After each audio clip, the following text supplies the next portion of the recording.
This morning, the president's lawyers are preparing to return fire on the Senate floor amid the fallout of an explosive new recording.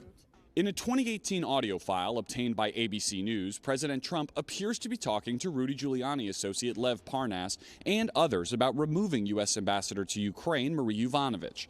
This after Parnas raised red flags about her. The biggest problem there, I think, where we need to start is we got to get rid of the ambassador. She's still left over from the Clinton administration. Where the ambassador was. Basically, walk around telling everybody, wait, he's going to get impeached, just wait. I mean, it's incredible. A man who sounds like the president then issues an ultimatum. Get rid of her. Hooray.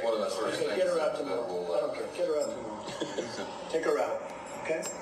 Excellent. Do it. NBC News has not heard the entire audio recording. An attorney for Parnas, who is under indictment for violating campaign finance laws, turned the recording over to House Democrats. The president has claimed he does not know Parnas and fired Yovanovitch the next year. The president's allies are downplaying the importance of the newly revealed audio. It means nothing. He can fire anybody he wants to. He had lost confidence in her. The impeachment managers declined to comment on the recording, shifting their focus from the allegations President Trump abused his power. He is a dictator.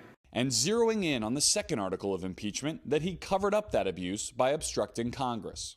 Absolute power corrupts absolutely.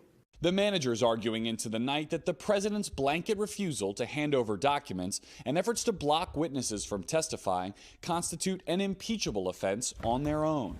Added together, the president's positions amount to a license to do anything he wants. Democrats alleging an unprecedented presidential cover-up, with Republicans defending the president for doing his job. Obstruction of Congress is what the founders called separation of power. The case that the Democrats are making is ridiculous. Closing out the last night, an emotional Congressman Adam Schiff once again setting the stakes for the critical votes to come to protect both Congress.